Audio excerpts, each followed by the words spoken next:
I'd like to thank you all for joining us here for our annual Merrimack Valley Chamber of Commerce State Senate Forum. I want to thank our senators for being here again this year with the Merrimack Valley Chamber. It's always great to hear from them, and they have to be here for you, so thank you again. Just want to start off by thanking our sponsors of our Government Affairs series. I want to thank All Pro Electric, the Health Connector for Business, the Merrimack Valley Chamber Means Business, National Grid, Revise Inc., Rockland Trust, Tech Inc., the Engineering Corp., WellPoint, and you might have seen me take the Merrimack Valley Credit Union sign down today. That's because today they've changed their names to Bright Bridge Credit Union. So congratulations to all our sponsors.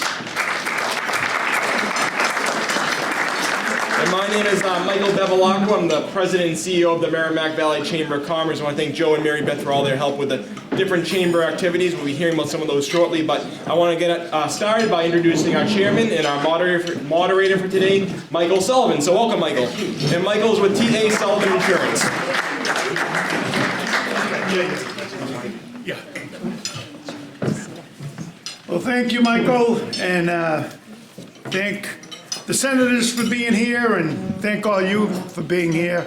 A couple of announcements. I am the honorary volunteer chairperson of this prestigious Merrimack Valley Chamber of Commerce, and myself, along with 34 others, volunteer on the board of directors. And this board we have is second to none. We meet a number of times over the course of the years. A lot of you show up at every event, and there's a few of us in the audience here, so I'd like you to all stand. Whoever's on the board of directors here in the audience, could you please stand and receive a nice round of applause?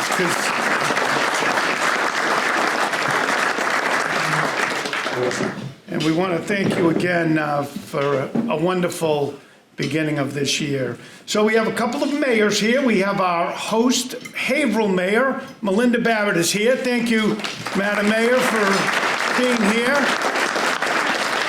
We've had two political events in Haverhill over the last 2 weeks, so we thank you. And our hardworking, wonderful mayor from Lawrence, Mr. Brian DePena, is here. Brian, thank you.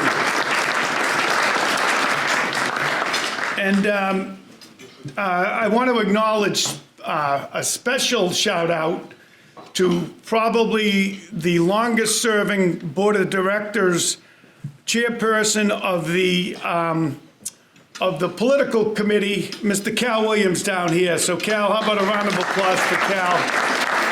He runs our government affairs committee and he coordinates most of these events that we have. Wonderful thank you to the senators. I know Senator Tarr is historically running a little late, Barry, right? He'll be here right before lunch, so we'll continue with the amount of food we have over here through lunch and dinner. But just a quick reflection of these three senators. You have Senator Tarr and Senator Feingold, who, if you look at their profile, they've been in elected office for over 30 years. Serving us. And I say that with a huge amount of respect, because when you're serving in office for over 30 years, that means you're getting elected. And the only way to get elected around here, especially in Massachusetts, the mayors know this, you have to be with the people. And I can tell you from a little bit of experience, these two senators have been with the people. They show up during the good times and they show up during the bad times. Now, the rookie over here, Senator Payano, who I guess is no longer a rookie, has been serving the public since he was 17 years old. This young man sat on the Lawrence School Committee his senior year of high school, and he was actually probably the only one on that committee that made sense back then. So the senator, we knew back then as a youngster that he had a great run. He's only been in office for, this is going on his third year. And I think 30 years from now, we're going to be looking back, making the same comments about him, because he is as local as it gets. And that's unusual for a senator. It's very usual for the local mayors and city councilors, et cetera. But these guys are incredible. And we're going to hear from them. We thank them for being here. And our first speaker that's going to address you is our youngest senator, Senator Payano. So, Pavel.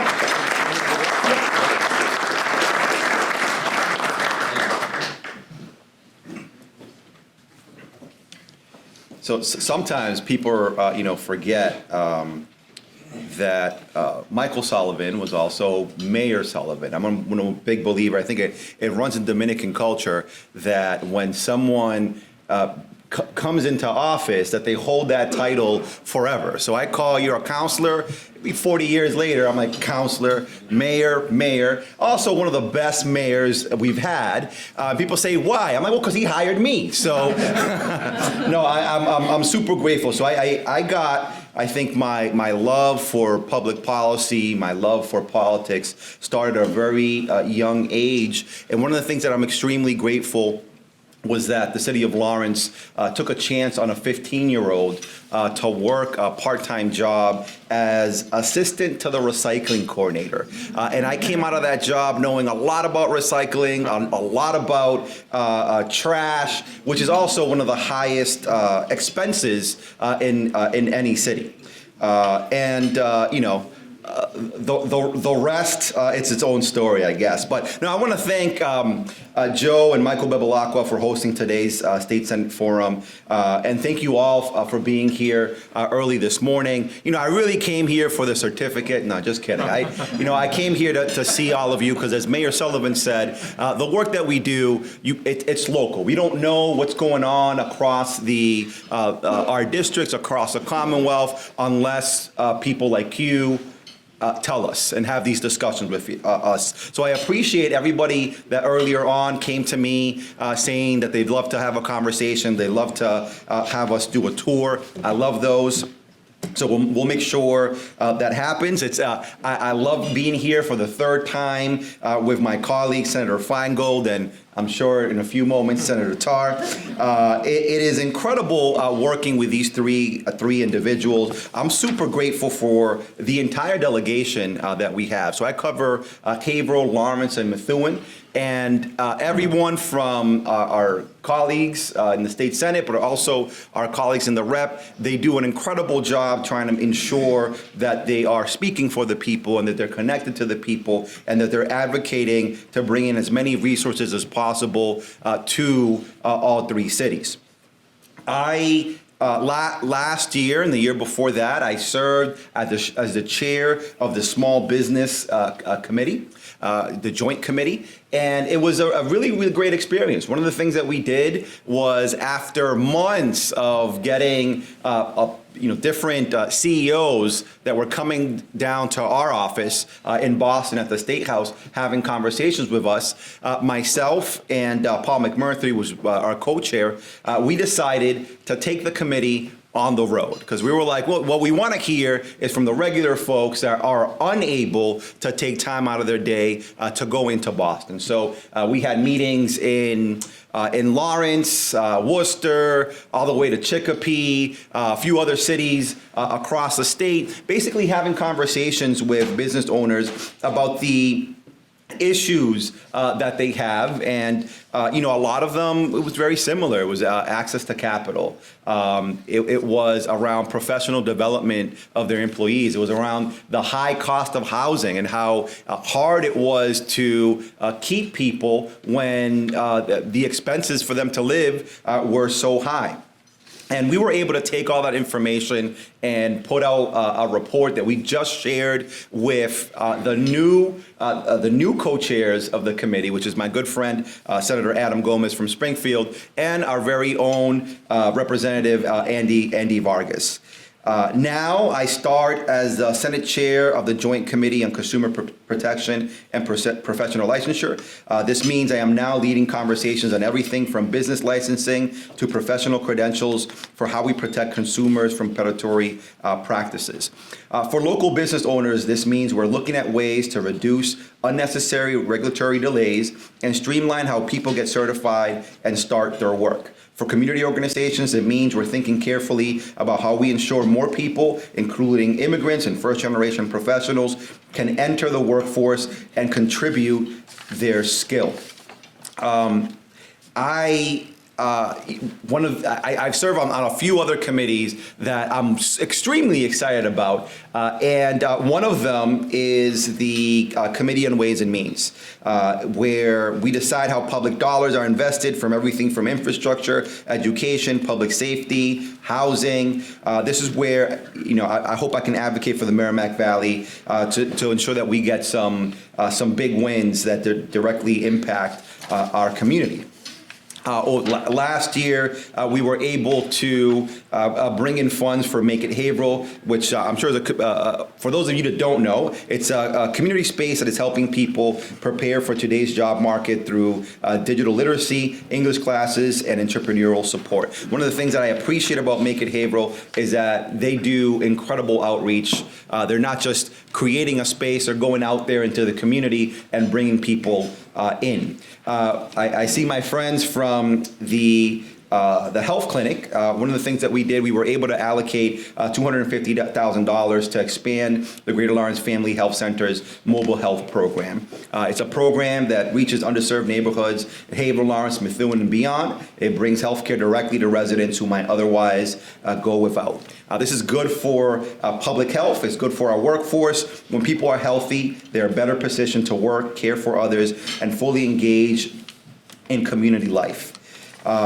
I think one of the things that I find deeply valuable the last couple of years is seeing how communities have been able to do economic development. I point out Haverhill's downtown everywhere I go because I see that as an example of how other communities can do something similar, which is why for the past couple of years we've been supporting the Massachusetts Downtown Initiative, which helps cities, urban cities, revitalize their commercial corridors, and it draws in foot traffic, and also the Small Business Technical Assistance Grant, which the line item was raised to $7.5 million. And it's one of these things that throughout the different tours, every time we have conversations with different business owners, it keeps coming up, which is getting more support in order for them to run their business and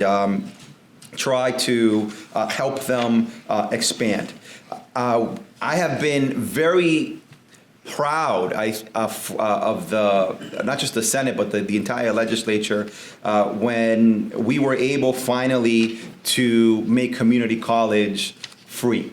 So I started getting into politics when I was UMass. I'm gonna be honest. My father told me I wanted to be a doctor. My dad said, "Nah, you're not gonna be pre-med. You're gonna be political science." So for about 3 years, I did not touch political science because I was like, "There's no way I'm gonna go back home and say to the old man that he was right." Once I graduated, he never said "I told you so," but his eyes said it. But one of the reasons I got in was because UMass. I went to UMass because it was supposed to be $12,000 on day one that I stepped in. They had increased fees, so I had to be paying around $14,000, $15,000. By the time I got out of UMass, I was paying $20,000. I thought that was unaffordable for working class people. Now UMass is over $30,000. You send your kids to private schools, you're looking at probably close to $60,000. And us being able to ensure that community college is free opens up opportunities for a lot of different individuals that didn't think that college was for them. Like I've met individuals that were working for a year and a half only to be able to pay maybe a semester. And that is, deeply troubling that we something like that could exist within our country. So I think this is a program that so far I'm seeing a lot of folks being able to participate and jumping in to these programs. The other piece that I'm deeply excited about, which is it's also around higher education. I think it's connects our high schools to our colleges, which is our early college program. Today in the Ways and Means Committee, we're going to be talking about higher ed and education, so I'm sure that this will come up. But early college, basically, it's a program. Lawrence High School has it, Haverhill, Methuen, and it allows kids to go to community college, or in the case of Lawrence, they also go to Merrimack College, and there's support within the high school to help the kids do the classes. And the classes count for credits at the high school level. So you're able to go to college, take an English class that will cover your class in high school. So we're seeing kids that are graduating with 5 classes, 6 classes, and I just got out of a meeting with the superintendent from Lawrence High School and from Lawrence Public Schools, and they're talking about growing their program so kids can come out with an associate's and a high school degree. And I think that that's the future, and that's something that I'm proud that we're leading on this here in the state, because I think that we have to be really smart about how we re-envision higher ed. I want to say I think I'm always trying to learn from folks. Everywhere I go, I'm asking tons of questions. Is how I was since I was a little kid. So I want to say to all of you, my door is open. Please feel free to reach out. I tell people all the time, I don't know what I don't know. So unless folks tell me, I won't know. And I'm interested in trying to be the best advocate that I can for the 3 cities that I represent and for our entire Commonwealth. I'm going to be stepping out in a couple of minutes, but it's because I got a long drive to our meeting. So I want to say thank you to you all, and God bless.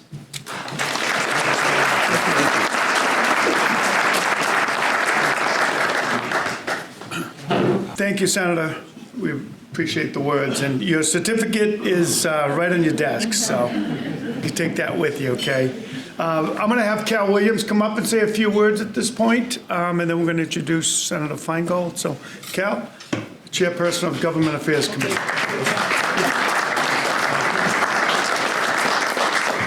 Okay, we wanted to make sure that the senator can get out on time. But basically, I just want to say welcome and thank you for taking the time out of your busy schedules to attend a government affairs, of many government affairs series that we've had. We started off the year, we had a mayor's and town manager's breakfast, and our guest speaker was a lieutenant governor. We had our members of Congress just a couple of weeks ago, both members of Congress, Moulton and Trahan. They did their report back from Washington, D.C. Today we have our esteemed guests, our state senators that are here. On April 2nd, we're looking at the Chamber Expo. Mass Secretary of Economic Development, Elaine Howell, will be here. Also, moving forward, we are looking at the Massachusetts Merrimack Valley State Reps and House Ways and Committee Chairman. Hopefully by maybe spring or midsummer in 2025. We got Congressman Laurie Trahan will be invited to a keynote speaker at an annual Women's in Business Conference in the fall of 2025. And also, last but not least, we're looking to hopefully wrap up the year with our governor at our annual dinner. So at the Chamber of Commerce, we continuously strive to bring our businesses and our government affairs together to keep our chamber members informed. We are available at any time. You give us a call, and we will get on it ASAP. So once again, thank you for taking time out of your busy schedules to attend this morning. Thank you.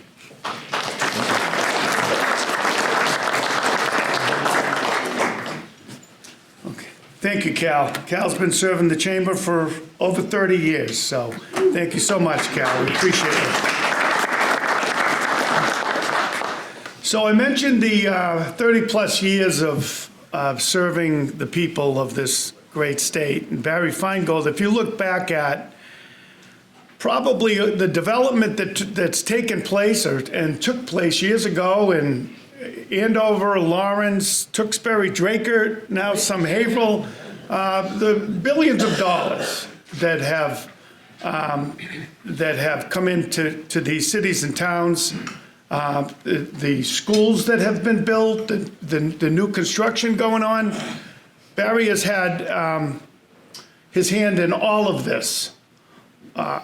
I could tell you from experience too how accessible he was to the city of Lawrence over my term. He was always there, like I said, good times and bad times, but more good than bad. So we're pleased to have Barry here today to give us some words from the State House. So Senator Feingold, thank you. Thank you, Mike. TGIM. Thank God it's Monday. Spent a lot of time this week in the hockey rink. Saw Alex at Market Basket yesterday. Anybody goes to Market Basket on a Sunday, it's a full contact sport. So you know what I mean. I also want to thank Mike, Carl, Joe, the great job the Chamber does. A huge shout out to those great mayors we have in Haverhill and Lawrence.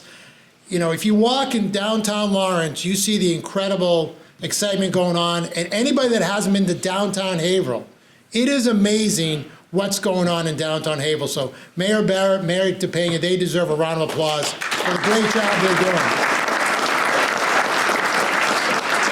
I also want to shout out to Senator Payano, who took off. He's a great colleague, young guy doing an amazing job, smart, and really has such a bright future.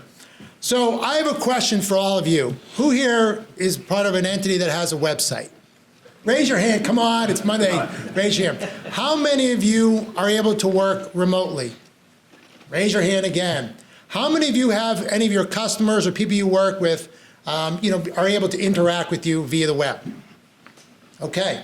So if I was standing here 25 years ago, and by the way, Mike, I was 6 years old when I started, so I wasn't that old, you know? So 25 years ago, I would have said to you, there's a thing called the internet that's coming. You'd be like, what's that? What's going on?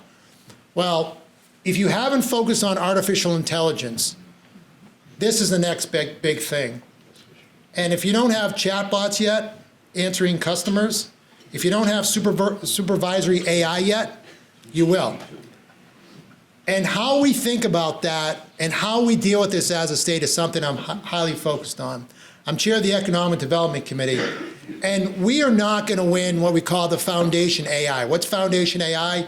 It's these large companies that are actually putting these models together. That is really the foundation of what AI is. But where we think the state can win on is what applications we're all going to use. So if you have a banking need, if you have a nonprofit need, every one of us will be using AI. But on the flip side, what I'm also want to do is I do think there should be regulations. And why should there be regulations? Well, this technology is incredible. The way that AI can learn is so quick. But how do we know it's learning properly? How do we know it's getting the right information? I don't think it's a bad thing to have audits. I don't think it's a bad thing to report when you're doing very complicated stuff. And people are like, you're going to slow down technology. Well, I think AI is big, but I think when the radio started, it was bigger. And we've regulated the radio, we've regulated television, and the world has an end. But I will say to you, we did not regulate the internet in time. And that is why we're having a lot of the problems we do with social media. When 20 years ago, we thought this thing called Facebook was kind of cute. It's what college kids would use. This thing called Instagram, kind of cute. Well, it's not as cute when their kids are having, especially teenagers, are having a lot of issues because of it. I'm a huge technology person. I think it's the future. I think it's great. But there's nothing wrong with having guardrails. And people say, well, you're gonna put Massachusetts at a disadvantage. Well, not really, because what we're doing is I talk to the state senator in California regularly. We talk to a state rep in New York. And what we're trying to do is we're trying to have uniformity across our states. Because at the end of the day, the federal government really should be doing this. But so far, they have not. And that's really what we want to do. So as a business, we want to encourage all of you to embrace AI, and you need to. At the same time, we want to have guardrails that really set the parameters to have fair and responsible competition, and making sure there's responsibility about the information that's out there. That is something that is really a top priority of the Economic Development Committee. The other thing that we're really focused on is opportunity. Now, what do you mean by opportunity? Well, what is probably the biggest challenge we face here in the Commonwealth? The biggest challenge we face here in the Commonwealth is the amount of 25-year-olds to 44-year-olds we're losing. It is the single biggest challenge we have in the state. And why are they leaving? Because of lack of opportunity. And what do you mean by opportunity? Well, Senator Payano was right. No one wants to come out of college with $150,000 to $200,000 in debt. You come out of school with $150,000 to $200,000 in debt. How can you afford a car? How can you afford a house? So that's why we need to make sure our public universities, colleges, community colleges are affordable.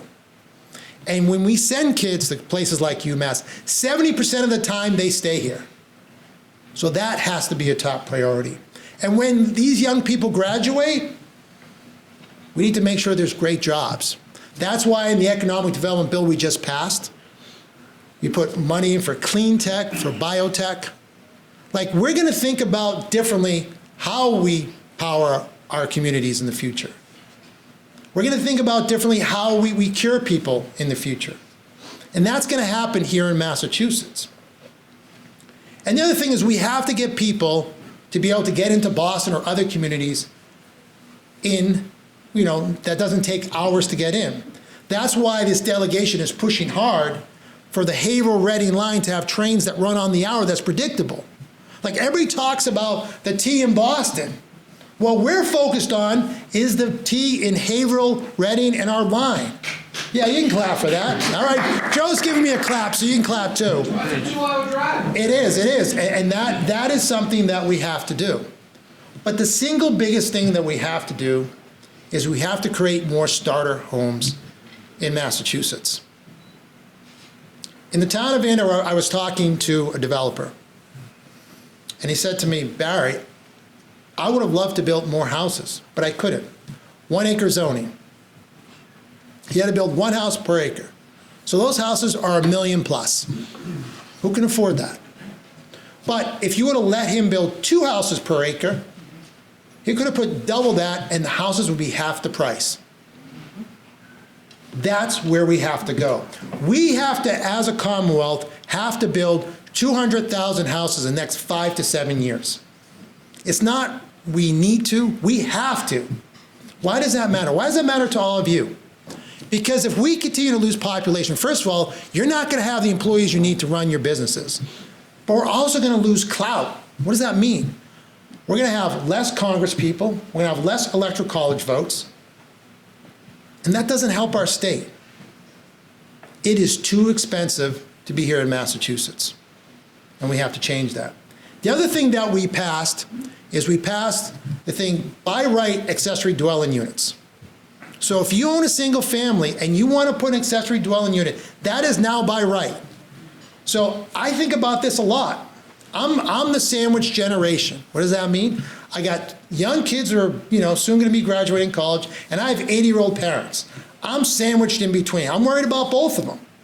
What am I going to do with them? Well, I'm not doing with them, but you know what I'm saying. But some days I say that, all right? So I'm asking myself, where are my kids going to go, and where are my parents going to go? Who's going to take care of them? But if I can now build by right 900 square feet next to me, and that might be the most economical thing to do for either one of them. Like, how am I going to take care of my 80-year-old parents in the next 10 years? Nursing home, maybe. Extended care, $20,000 a month, $15,000 a month. But the bigger thing here is now we all can create more housing, and we all need to do this. And that's why we did this. And it's all right. And I look at my banking friends, we're going to need your help to figure out how to finance all this stuff. Because this is unique, this is new. But this is the key to helping out young people, and it's key to helping out those of us in the sandwich generation to figure out how do we care for our parents. And it's something that I believe is going to be transformational. The final thing I'll say is I did a town meeting in Merrimack. Merrimack's an amazing community, it's 5,000 people. We did a town meeting there, and well over 100 people show up. And the questions were great, the debate was great, and I think that's what it's about. And the one thing I'll never change is I will always listen to anybody. I don't care if you're Democrat, Republican, Independent, Libertarian, whatever your view is. And I think that's what makes us great. It's funny, Bruce Starr is going to be here, I think, right? And I want to save this for when Bruce was here, but I'll answer some questions soon. I literally went to a North Andover Democratic Town Committee breakfast yesterday. And I said to myself, where's Bruce? Because when I work with Bruce, he doesn't look at me as a Democrat. I don't look at him as a Republican. We look together as people trying to do good. And that's what our body politic needs more than ever. Because it's never, Mike jokes around, I've been 30 years. I have this office, it's never been about me. It's about helping people, it's about making things better. And differences and different ideas, that's a great thing. Challenging thought is a great thing. But when it gets personal, that's never a good thing.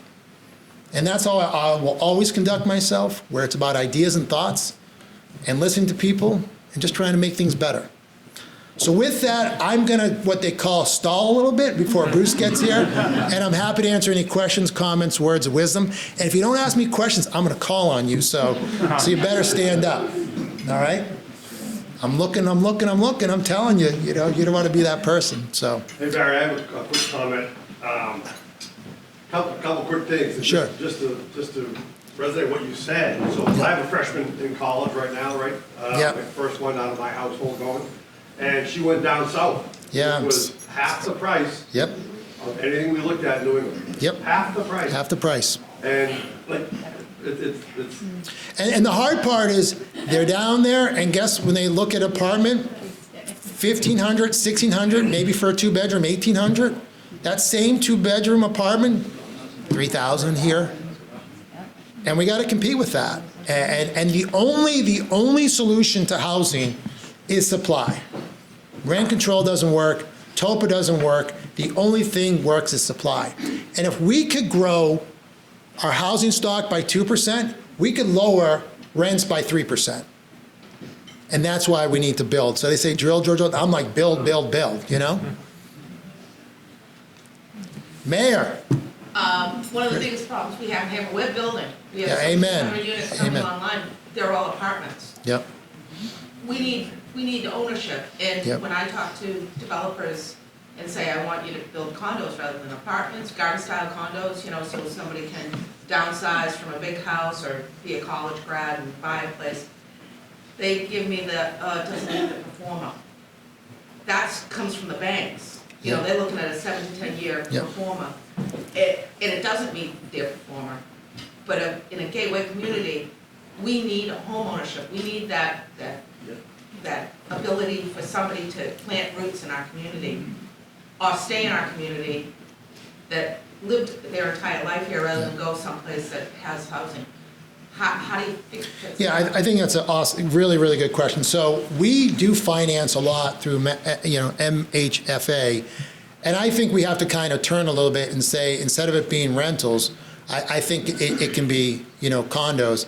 And if I know if developers can make their numbers work, I don't think they're opposed to doing that. But I think our role in the state, when a lot of times we help subsidize this, whether it's through that or MassWorks, I think you're right. I think we should say we also need home ownership here as well. So I think it's a very good point and something we can definitely work on.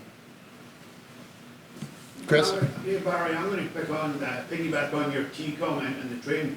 There was some conversation years ago about expanding the Orange Line to give much greater accessibility to the city from us guys up here in the north. Yep. Yeah, waiting an hour for a train is not ideal. Salem, Mass, they're having increased accessibility with the ferry line. Yep. What other option will the T, like the commuter, not the commuter rail, but the actual T, will that ever extend beyond Melrose? I don't think so. I'd love that if that would. I think the thing that we're hyper-focused up here is that we have a part between Wilmington and Andover where it's single track. And what we need is double track, because the rest of this line from Haverhill all the way into Boston is double track, except for 1 mile. But it's complicated because now we have to kind of retrofit some train stations. But you should be able to think, when you wake up, okay, there's an 8:05, 9:05, 10:05 train that's leaving Haverhill that I know I can catch that is going to be on time. And to me, that is what we have to have, and more reliability, because it is, right now, the T is back up to about 90% of where it was pre-COVID. I live in Andover. I'm 22 miles from Boston. I leave my house at 7:30. There are days I don't get in until 9:15 or 9:30. I'm better off driving to Springfield. It's closer. It's true. I used to work in a job where I would drive to Burlington, Vermont. Yeah. Opposed to going to the office in State Street. And we can't think, like, we have to compete. Not, you know, as Chris was saying, like, young people don't have to stay here. We do have great sports teams and we love the culture here, but there's a lot of good options out there. There's Austin, Texas, there's Raleigh, North Carolina, you name it. We have to compete.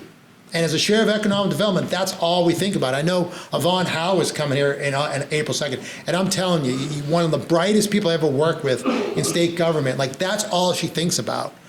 And we have to compete. And I would just tell, as business people, we need your help thinking about how to compete and programs to keep young people here, because it's gonna hurt us. And yeah, sure, we can get away with this for the next 5 to 10 years, but it's 15 years from now we're gonna really feel it when we just don't have the workers we need.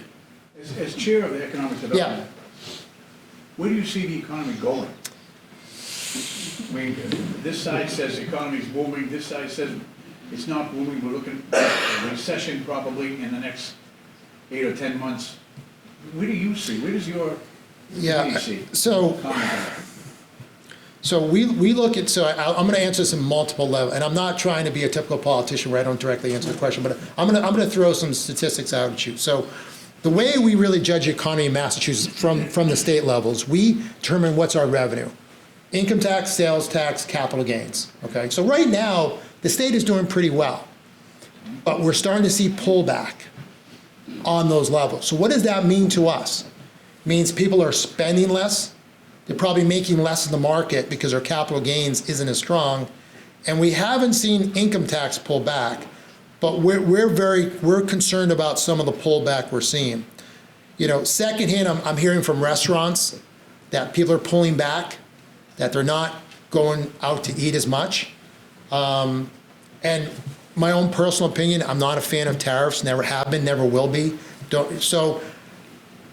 I'm concerned, you know, but I think as a business person myself, all I'm gonna do every day is go out there, compete, try to win business, and just do that. And I think that's all we can do.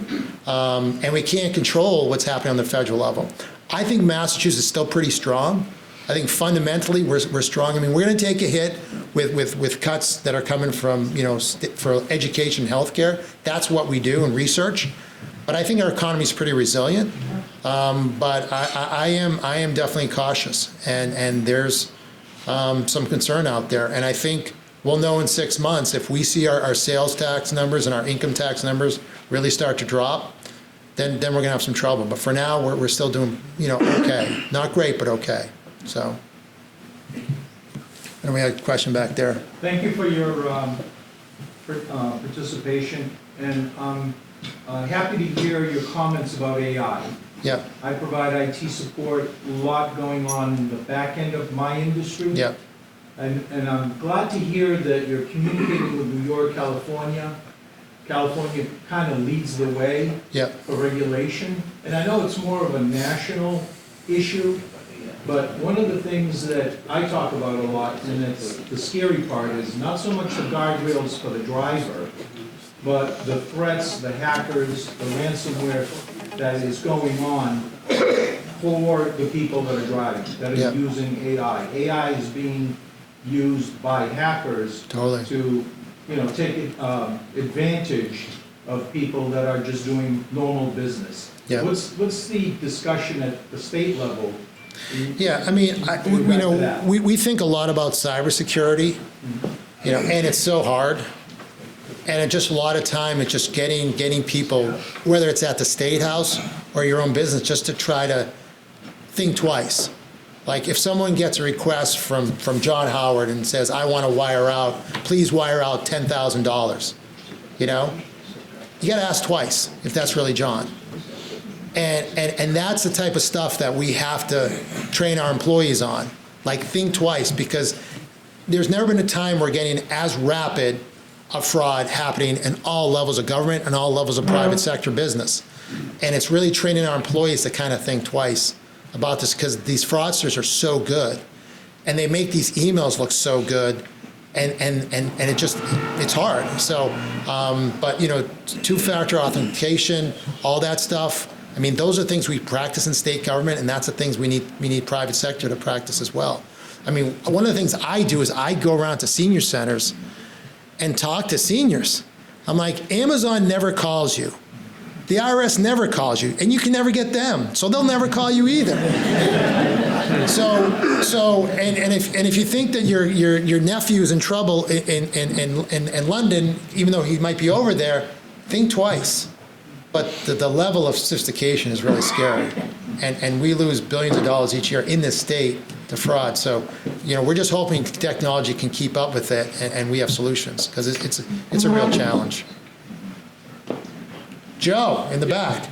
Yes, sir. First of all, the son of the town is on his way. Just want you to know that. And he's buying lunch for everybody, too. There are a couple issues. First, thank you, Senator. Sure. But there are a couple issues that small businesses are very concerned about. One of which, obviously, is the issue of unemployment insurance. As you know, the state recently announced that it mistakenly overpaid about $2 billion in unemployment insurance, and now they have to pay it back to the federal government. There's a concern that businesses are not going to have to pay that debt through higher unemployment insurance rates. Do you have any comment on that, or Yeah. something you're considering? Yeah, I mean, I think we dodge a bullet by not having to pay the whole thing back to the federal government, but there's still a tab we have to pay. I think this is the type of thing that everyone has to share in. Workers, the state, employees, businesses. And I'm hoping that there's going to be a third way out there, that we can do something with some reforms that can actually save businesses money. Because we can't have another thing that's going to be on the back of businesses. I don't know, many of you have probably seen your health insurance this year, how much it's gone up. That keeps going up. Workman's comp is going up. So I'm very concerned that we can't have another thing like unemployment insurance that the business community on its own has to bear. Because it's just too much. And once again, when I talk about competitiveness, we have to make sure that our businesses are competitive too. Like, we are not competitive on electricity. That's why when I talk about clean tech, you're like, is that just dealing with fossil fuels? No, it's actually, how do we have a better grid? How do we deliver electricity cheaper? How do we get more natural gas up here? Like, we're not competitive because how expensive our electricity is. Like, I thank the Lord every day that Raytheon stays in our state.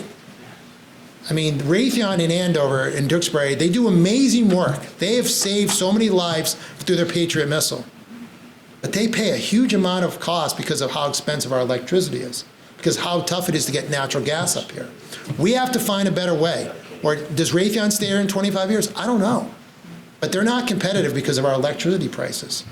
And I don't know about a lot of you, but your prices this winter, pretty expensive. So that's, when I talk about innovation and clean tech, that encompasses it too.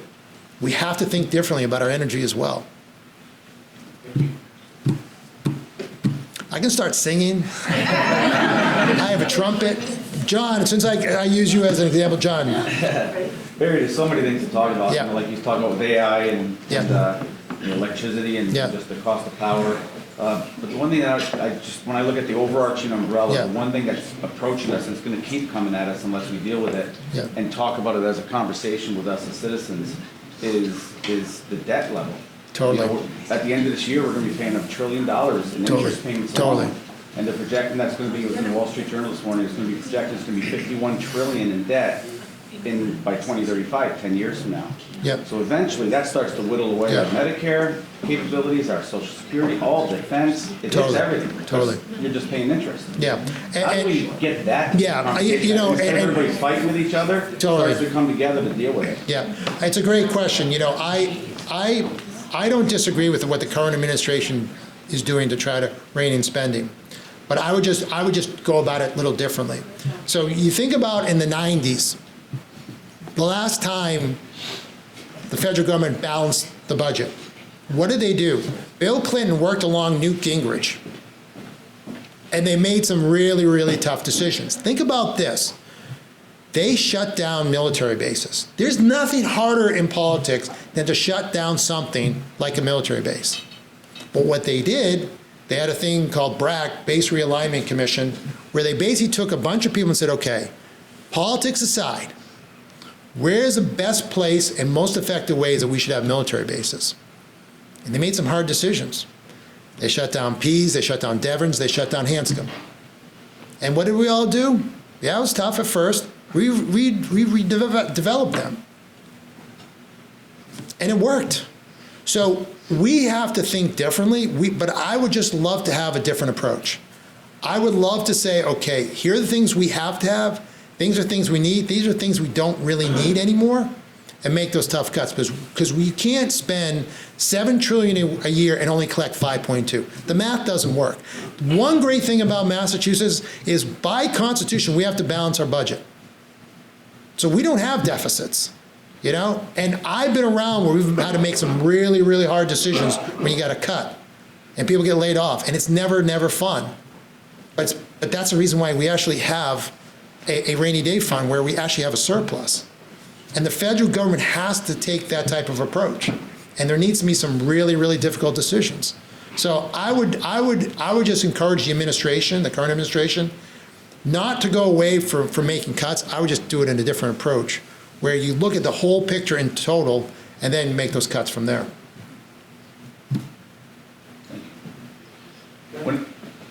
Just to keep it going, Sure. with artificial intelligence, who are you having these conversations with? And what are the groups coming together to start to put those guardrails? Yeah, so, some of the smartest people, in California, some of the data science, we work with groups at Harvard, we've met with people in Stanford. I mean, some of the smartest minds out there. And what we learned from California is they went too big, too complicated. So we're all kind of dialing this thing back. And it's just really simple guardrails about audits, about making sure that there's protocols. And then we can build on that. Because we don't want to stifle innovation, but we just want to make sure that there's proper guardrails. But we've had Facebook in, we've had Amazon in, we've had Google in, like all the smartest people. We're talking to them too, because we want this to be a collaboration between the private sector and the public sector. Because that's the best way that we can do this. And as we always say in our office, there's never a monopoly of ideas. And we want to hear from the smartest people about how to kind of navigate this. Alex, did you have a question? Yeah. You going to talk to me about Market Basket? I saw Alex the other day. We're just like stressed out because if you don't get into Market Basket by like 9:30, it's like put on the eye black. You're there all day. Does the state see a lot of affluent retirees leaving the state to places where there's no state tax? Yep. It's listen, the hard part about Massachusetts, it's a tough place to live. It's also a tough place to die. And I don't mean that in a crude way, but like the estate tax here is pretty tough. So, yeah, but I don't like that. That concerns me, but I can live with that, even though I don't like it. But the 27-year-olds, the 44-year-olds, we can't live with that. Like, you can't live with losing your talent, With the millionaire's tax, that was a decision the voters made, and unfortunately, I think long-term it's going to hurt us. But we have to, live with that decision and try to, do. So we did some things. We did raise up the estate tax a little bit, but it's challenging. If you have serious wealth, unfortunately, Massachusetts is probably not the place you want to be long term, and that's a negative, and we have to kind of figure out a way to overcome that. So, Chris, again, there you go. I don't want to hear you sing. So I I don't blame you. I don't either. So. Hey, I recently spoke to Chelmsford High School, some seniors lately, Yeah. last week. John and I, we speak to our employees a lot throughout the, we have over 300 employees with our current business model. A lot of them have no idea about personal finance. Yeah. No idea. And I'm lucky enough that my kids are going through a little private high school, so they have a personal finance class. I took one at Tewksbury High School Yeah. back in 1989. I know I look much younger Yeah. than that age that I'm talking about, right? Laughing over there. But so I don't know if that's something that is even in your purview to, like, how do we get the younger students or get it back into high school? And maybe this with the abolishment or downsizing of the Department of Education, maybe the state brings it back on. Yeah. That we focus a little bit on personal finance. Kids don't know how to balance. Yeah. I know they don't want a checkbook, kids, right? Yeah. But you know what I'm saying? No, I mean, so we've really put a push on financial literacy. I mean, I would love to see that be almost mandatory in high schools where people are learning how to do that. I mean, most of us grew up with cash. You give a $20 bill, you get $4.36 back, whatever it is. And that was a good thing because you understood money. Now it's Venmo, it's credit card, and you're not always thinking that way. So I think it's problematic. I think it's hard. And, I do with my own kids. I'm like, you have to be financially independent. And you have to understand, how this works. And they have to understand when they get paid, they actually really don't get the full thing. There's money coming out. How do they think about rent? How do they think about, payments and stuff like that? So I think it's critically important. And we've tried to really, we haven't mandated it yet, but we really pushed financial literacy in our high schools. But it really needs to be up to the local community to really push that. And I hope they will, because it doesn't help any of us when, people get. Because, some of our employees are making pretty good money, and they don't know how to manage it. Right, and I think what's hard now with low interest rates, where people in the past would just refinance all their debt, and they can't, and they're paying 20-25% interest rates, and that's really hurting people. So, and that's just because not really understanding, finance. We're trying to bring we have a message board in all our bases. We're actually doing, I see Dave Morales back there, who I know is a big fan of Dave Ramsey, but trying to get that, and whether you agree with him or not, his thought process about stop living like you're rich. We're trying to get the books out there for our employees to be able to read. We're pushing, we have an online platform for education called Prodigy, that they have to take their continuing education classes for being an EMT or a paramedic or an advanced EMT. We're trying to put those videos out there, not requiring them, but hey, here's a half-hour video of Dave Ramsey talking about, I know I love the guy, but I know he's a little harsh, but just to learn about, stop living like you're rich. Yep. I could talk about it all day. I love it. No, but it's important. It's important. It's not only that, Barry, our employees, we can't get them to put 10% of their pay in our 401K that we match. I know. It's like, That's hard, yeah. And you try to educate they're them. not thinking. You're How do we do running that? course and they don't show up. As far as education that he's talking about, Yeah. how do we get these young people to think about 25 years from now? It's tough, it's interesting, I was talking to a local government the other day, and they said, we can't hire anybody. I said, well, these people still get pensions. They're like, kids don't care about that. Yeah. It's unbelievable, the last bastion of why someone would want to work in state government or local government is a pension, but kids don't even think like that. So, I don't know, I think it has to be a change in mindset, Maybe it's our parent, maybe it's all our fault, parents, I don't know, so. Senator, we've seen the administration take measures to address affordability, such as eliminating broker fees for real estate transactions. Most recently, $50 credits on utility bills.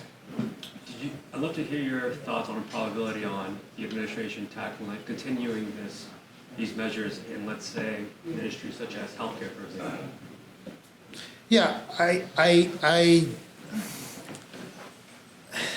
so the elephant in the room is we don't know exactly what's going to happen with Medicaid. We don't. I was talking to a friend of mine who's a state senator in New Jersey who's friends with members of the Republican Party from New Jersey that are in Congress. And what they're hearing is that Medicaid isn't going to be touched, but they're going to go after fraud. And fraud can be a mile wide, and we don't know what that really means. So we get $16 billion a year from the federal government for healthcare, mostly Medicaid. You cut 25% of that, we have a $60 billion budget. That's like, a 15% cut across the board. So we can talk about free this, free that, benefit here, benefit there. But if we get a cut like that in Medicaid, we'll figure it out, because by law, we have to balance our books. But I don't know if any of that stuff, we're going to be able to do any of that stuff. And that could be a game changer. So I just, when it comes to healthcare, it's a really big if. We just don't know. And I think a lot of these things we'd love to keep doing, but we just don't know. And that's why this is, I've been around, and for the years we've been doing the budget, we could see what our tax revenues are coming in. We could make a pretty good assumption what we think next year is going to look like. All bets are off right now. So I think we have to proceed very cautious, and I just can't answer you because we just don't know what we have to do any of these things. So I appreciate that you've kind of touched on some of them, but I'm just wondering, kind of in the same spirit of proactive guardrails around AI, with the current philosophy of decentralizing, the government role, what are the top 3 things that the Massachusetts administration and legislature is thinking we have to prioritize for public support at the state level, what we want our municipalities to prioritize, and what you want the private sector? yeah, I mean, I think it goes back to probably the 2 top are education and healthcare. I mean, I think those 2 never go away. How we educate our kids, how we make sure that people are healthy, and then I think after that it's public safety. Fortunately, we don't get a ton of money from the federal government. We get urban areas do, but for the most part, public safety is for the most part funded on the local level. There's a lot of grants from the state, so I don't hear a lot on that. So I would just say right now, if you ask the top 3 things we're thinking about, it's education, it's healthcare, it's public safety, and pretty close to, after that is transportation. And I mean, with what's going on with the cuts, the shutdown of Department of Education, I mean, that's going to really hit higher ed, and it's going to hurt some of the urban school districts, but for the most part, we fund our education through the state and local governments. So I think we should be okay. It's the healthcare that everyone's scratching their head trying to navigate where this thing's going to go.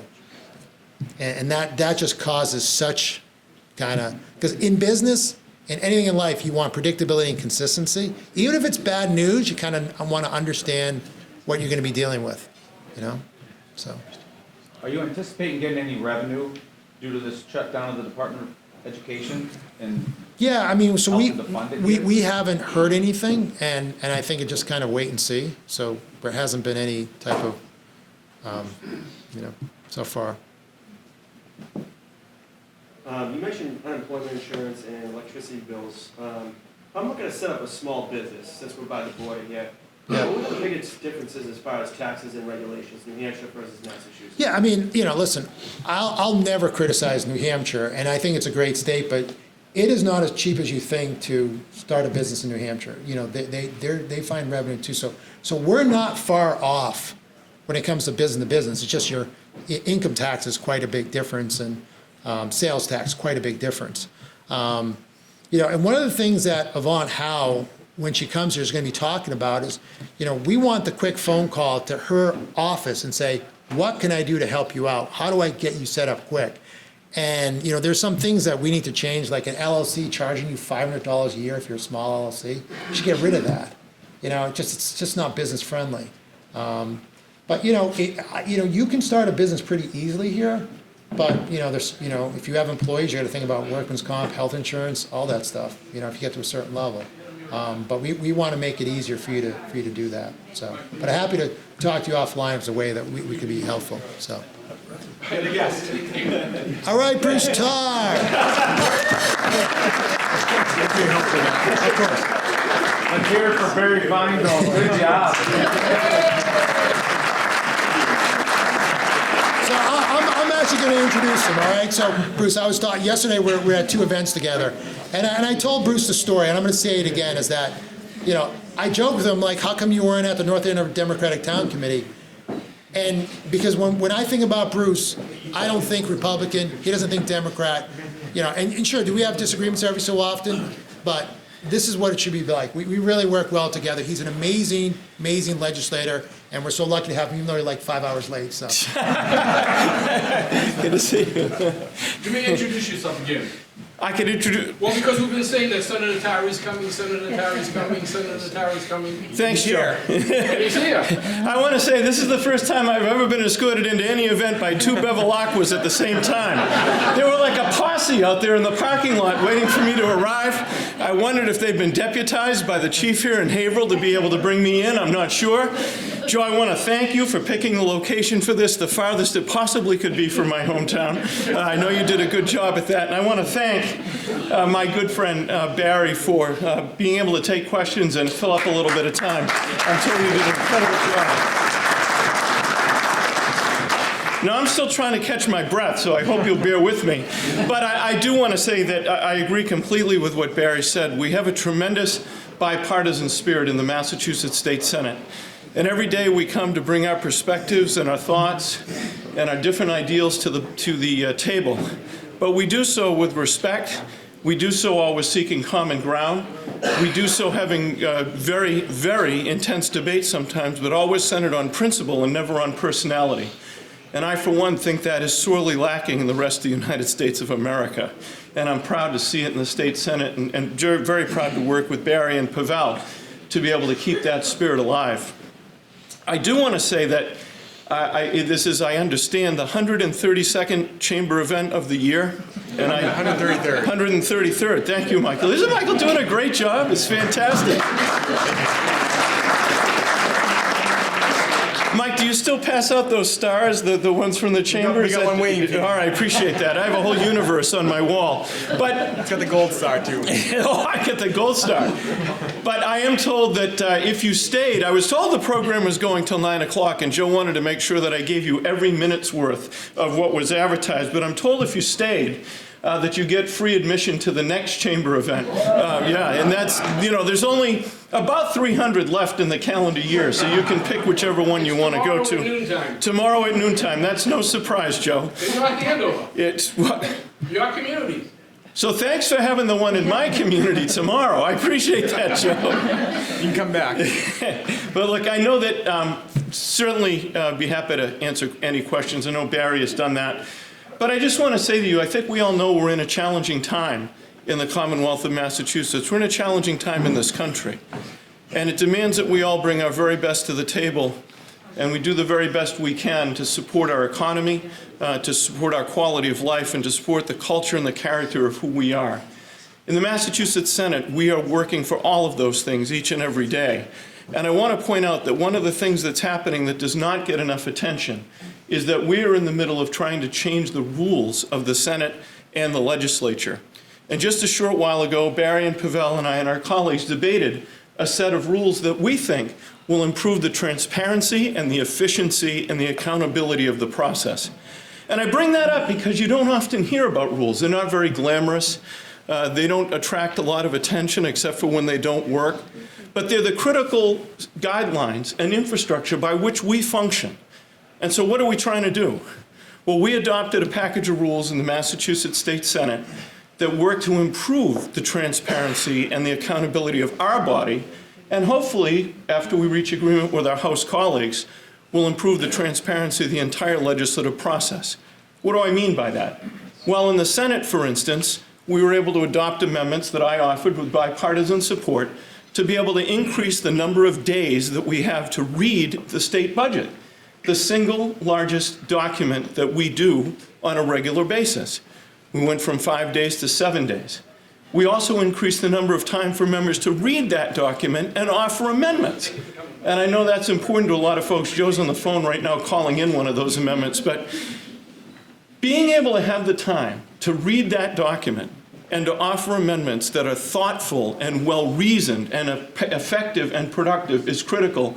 And in the Senate, we unanimously adopted a rules change to give us additional time.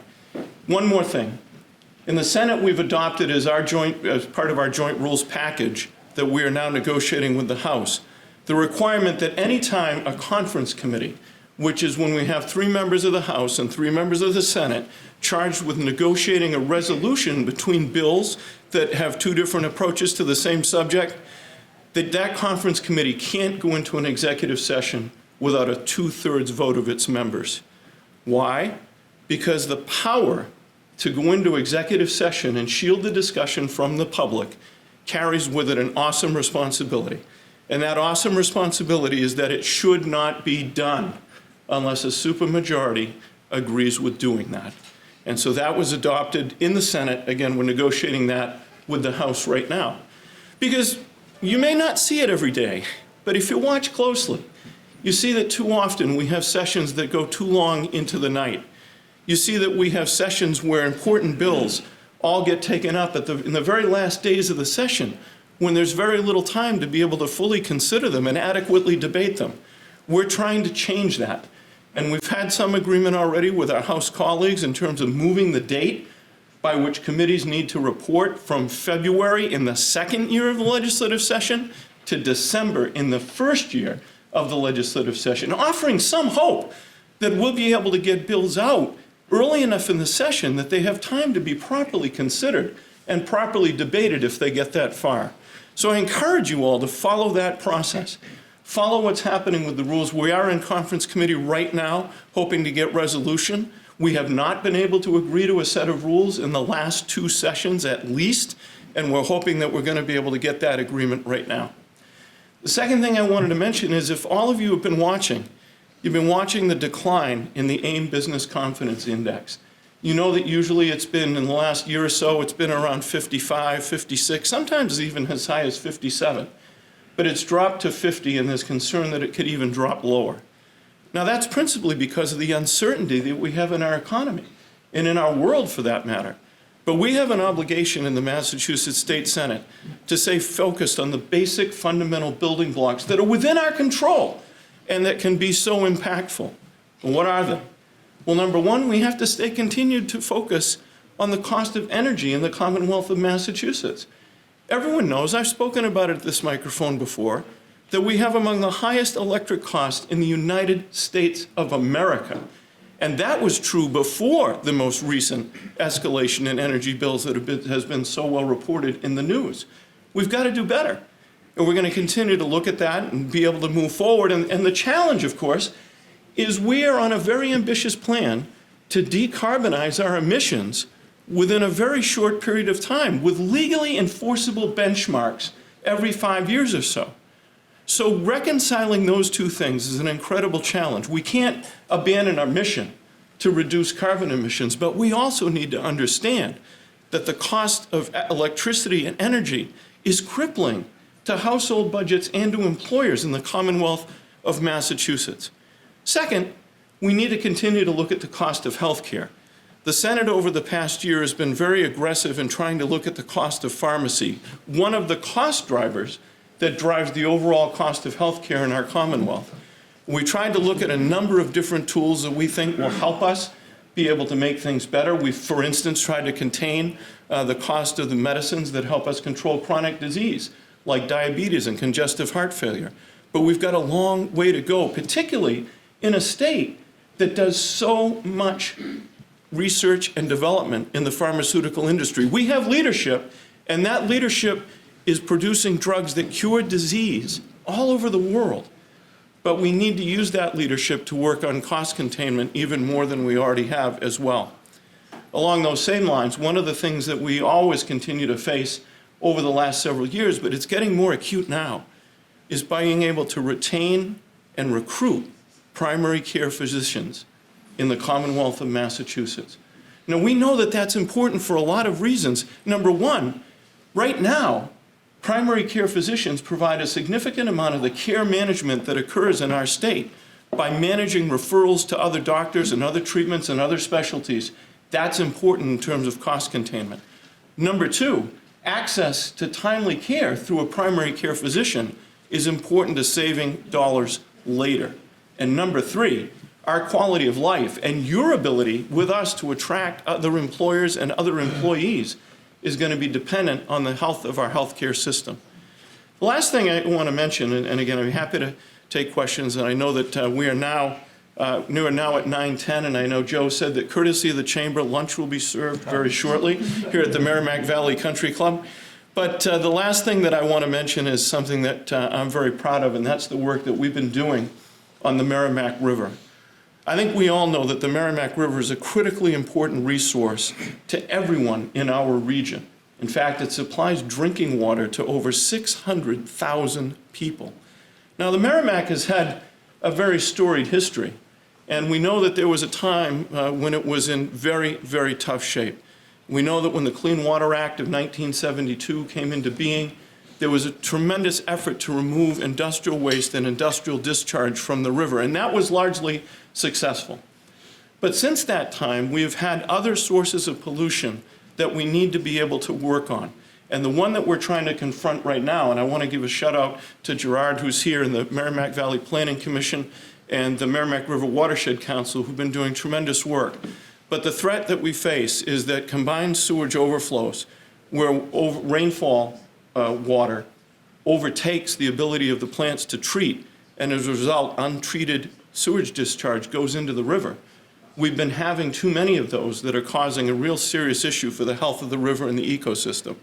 But the good news is that we have revived efforts to be able to work together, not only in the region, but across the border and into New Hampshire, to be able to combat the issue of CSOs and maybe ultimately get to the non-point solution treatment, or the non-point pollution that creates an even greater threat and a bigger challenge. So right now we're working with MVCC, the Watershed Council, legislators. I've been working very closely with my colleague, Senator Ed Kennedy from Lowell, to be able to lead the effort. And we literally now have hundreds of thousands of dollars that are going to be able to go to work to increase monitoring, help us design plans to be able to go further. And we're working with our colleagues because this is a situation that we cannot achieve individually. The municipalities and the groups of municipalities that run the treatment plants can't afford the major infrastructure that it will take to combat CSOs. The Commonwealth of Massachusetts doesn't have the resources alone to be able to combat CSOs. It can only be achieved with a partnership of the state, the federal, and the local governments, and that is exactly what we are working on. So we're making great progress, and I urge you to stay close to that, to follow that. And then the last thing I would say is I want to thank Joe and I want to thank Michael. It's the torch has been passed. I noticed that your father takes the pictures and you hand out the stars now. So I think that's a good allocation of resources. But I just want to thank the chamber for bringing us all together, because this is an active, engaged chamber, and it helps us to have the kind of discussions we need so that we in the legislature understand what you're facing every day, trying to create the robust economy that we all want. And we're able to talk with you about the challenges that we face in trying to make government work better to achieve those objectives. So I want to say, first of all, thank you to everyone for sticking around. I want to say thank you to Lindsay Height, who has given me a play-by-play by text message of the happenings here at this event. And I just want to say thank you all for working every day to be able to create a good economy, to give people economic opportunity, to make sure we have good jobs in the region, and to make sure that our institutions that depend on you for their nonprofit operations, they have your support. Thank you all very much.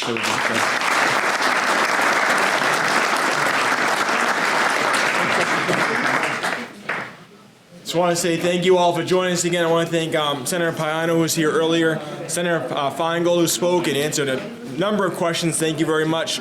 And Senator Tarr as well. Senator Tarr will be here to answer any questions you might have. He mentioned just let him know he's happy to answer those questions, but I just want to say on behalf of the Merrimack Valley Chamber, I want to thank you all for being here. Next Wednesday, put in your calendar, our annual business expo at Michael's Function Hall, 10 a.m. to 3 p.m. It's free to attend the expo, so don't miss out. And at lunchtime, as Cal mentioned, we have Secretary Yvonne Howe of Economic Development for the state of Massachusetts speaking at our luncheon, and we don't want to miss those programs out. Feel free to share this stuff on Facebook, Instagram, Twitter, all those different sites. We appreciate your being here today, and thank you to all of our senators as well. So thank you. Have a good day, everyone.